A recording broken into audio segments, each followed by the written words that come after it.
This is Tony Thompson, chilling with Boxing Beats and Rhymes. Hank Lundy chilling with Boxing Beats and Rhymes. This is that Mayor Hardcore Mentor on Boxing Beats and Rhymes YouTube channel. Tune in because this is the place to be, man, all the time. I am ranked number one. One! That means I'm the best. Flomos, some will say Pactards. Either side of the divide. This fight has been divided by hatred or love for either fighter. And it's a good thing. It's a good thing. Boxers are driven on by pleasing their fans. The wider the fan base, the better. The wider the fan base, the more responsibility they feel they have. It's always been like that, man. Boxing is a fan-driven experience, and the Pactard and Floyd Mayweather supporter dynamic is as big as any.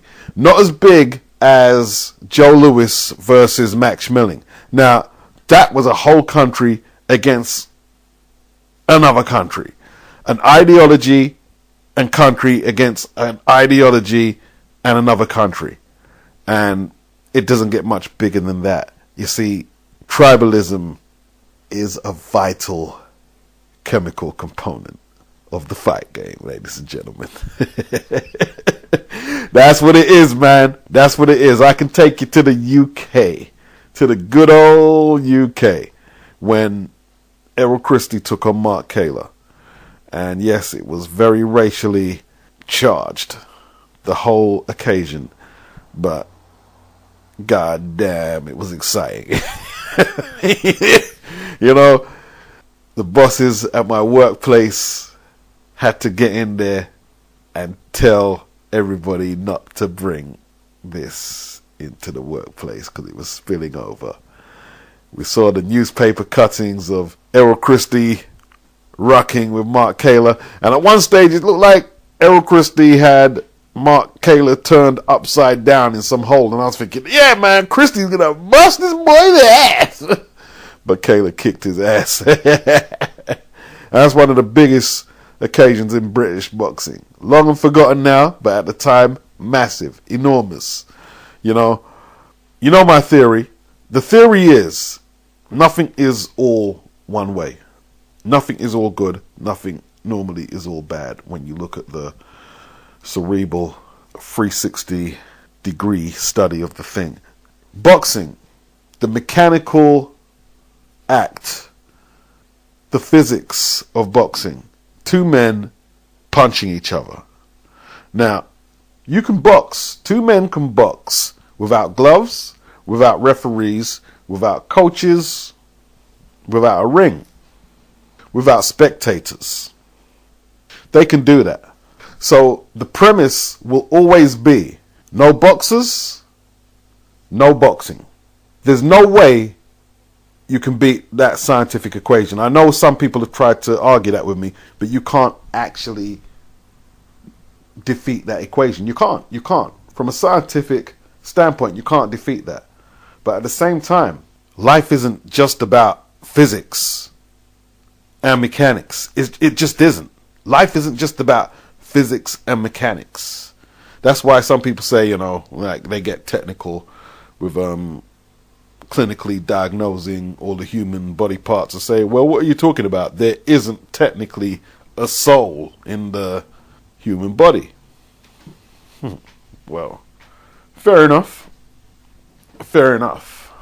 But mechanics cannot explain all the wonders of life. It can just tell you blood pumps into the organ and it moves, and electronic responses from the brain, and it can tell you all that crap there. Yes, fair enough. It can break all that down. Wonderful as science is. But without camaraderie, bonding, the unification of men fighting for a particular goal, without that human experience of sharing an occasion, scientific diagnosis means nothing at all. Because there is a soul, there is a pulse, there is a heartbeat, there is blood that courses through the veins of this sport called boxing, and it's real. And it's real. You can explain how things work mechanically, but you can't just readily use that same methodology of mechanics and physics to explain away the human experience, the purpose that drives man to excellence, to do that extra sit-up, run the extra mile, dig down deep into that body part that you say technically isn't in the body, the soul, to win that fight. Now, I don't scream God every second like Pacquiao, but I'm not an atheist. The reason I'm not an atheist, not because I can prove that there's a physical God or anything like that. The only reason I'm not an atheist is because it's glum. It's glum. Right? You mean, like, their thing is, well, if you can't see it, it's not there, and it's not worth exploring because we can't see things. I can't run my life on that premise there. I can't do that, you know. I'm too aware of my own presence.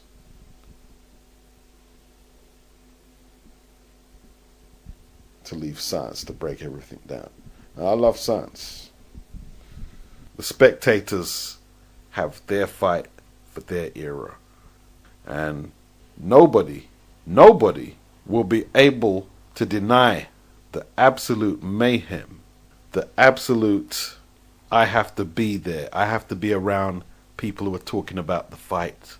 Nobody who likes boxing will be able to avoid getting caught up in the aftermath, the post-fight analysis, with bated excitement. It's just not going to happen for you. You know me already. I'm one of them capture the moment guys. I'm one of them guys who we use 1,000 words to describe something I think is worth describing. I'm one of them guys. I'm glass half full. I remember being the only channel, now there may have been more of you guys with the same viewpoint. I was the only one I remember who got ultra excited by Pacquiao and Marcus IV. Now we look back at that and we talk about that so much. How many times have we seen Pacquiao on that floor? Face first. How many times? And where do you think you're going to get your next batch of superstars from? Where are they going to come from? Well, let me tell you this now. They're going to be too young to vote right now. They're going to be waiting for hair to grow around their balls and shit. But they're going to watch this fight. And they're going to go into gyms. And one of them is going to want to be either Manny or Floyd, or maybe even both of them. It's not predicated on if one of them lose necessarily. They're going to aspire to do something big in boxing because of this occasion. Where do you think they come from? Our great boxers. They watched Ben and McClellan. Yeah, they watched that. They watched The Thriller in Manila. Yeah, they watched that. That's where they came from. That's what inspired them. They saw Leonard versus Duran. That's what inspired them. They saw Tyson versus Burbick. Hell yeah. So yeah, I'm making a big deal of it. And I'm excited. I'm just sharing how I feel about it with you guys. If it sounds like I'm overcooking it, well, f*** you. Now, I could go through the list of fights since the internet was readily available, accessible to most homes. But this is the biggest thing to a super fight in that time. The social media super fight has arrived. You'll be phoning your friends, Skyping them. You'll be coming to my channel, I'll be going to yours. Hangouts, blogs. And the volume on this one is not going to be like the average Saturday. It's going to spill into the rest of the year. Just picture the teenagers. Some may even listen to the YTBC. Some of them don't even know what it's like not to have social media. It's groundbreaking shit. Trust me on that. This is boxing tomorrow, bro. This is big time boxing tomorrow. There's a lot at stake. There's a lot at stake. You know, boxers do not get elevated into pound for pound ATG list because you think this guy is rated number 3 and he should have took on number 2. That's not how it works. It's not how it works. Big occasions ultimately decide. Big occasions with big performances, with big talking points, with big fan bases, with big anticipation is what decides them places. That's what it's all about. You're about to witness a legitimate super fight for our era. Floyd, 146, Pacquiao, 145. They both looked in, tremendous shape, ripped, and all that good stuff. Manny, he went for this biscuit-type food straight away, and water. Floyd didn't go for no water or food in the time I saw broadcasted on YouTube. When the broadcast shut down, maybe it did. As soon as the weigh-in finish it concluded, they didn't stick around. And both of them, this fight is going to have some unknowns, some stuff that we're not putting on the high priority of probabilities, more than likely. Because Floyd hasn't trash talked. He hasn't trash talked. Pacquiao, although he's not a loud talker, he's not a guy with a verbal gymnastics, so to speak. I'm hesitant to say that Pacquiao's nervous, but there's something, I don't know. He took a selfie on the way to the ring, and he spoke about God more than any elite fighter I can think of in the build-up of a fight ever, Manny Pacquiao. He's repeatedly said the Lord's going to deliver, and I'm not going to go into that, but he spoke about it a lot. This is all about the mindset. Floyd not trash talking, saying that he knows he can sell the gate now, so he's not trash talking. That's not true. He's been selling the gates for a few years now, and he was trash talking. So what's that all about? What is it all about? Is one of them going to come in there and perform in a way that will be out of character to what we're usually used to seeing? Is Floyd going to be ultra aggressive in there? Is Pacquiao going to try and outbox Floyd? There's going to be a lot of nerves there. Nerves or some kind of pressure because of the magnitude of the event. The money that's involved, the prestige, and the whole size of the event. There's going to be, there's possibly going to be some out of character element from one of the boxers that's going to affect the outcome of the bout. I just want to tell all the people who say that this fight is overdue 3 or 4 to 5 years and it's past its sell-by date, etc., etc. I'm just going to tell you this from now. This is our era of boxing, and that's what it is. Regardless of the result of this fight, regardless of how it concludes, the facts are the fan bases on both sides, the hatred they have for each other. No matter how it concludes, it's going to be controversial. There's going to be some controversial element in how this fight concludes. And you're going to have the fan bases and journalists picking one side or the other. And the losing side are not going to be satisfied either way. There's going to be a lot of sore losers, and the result is not going to humble either side. Like it or not, this fight defines at least the last 15 years.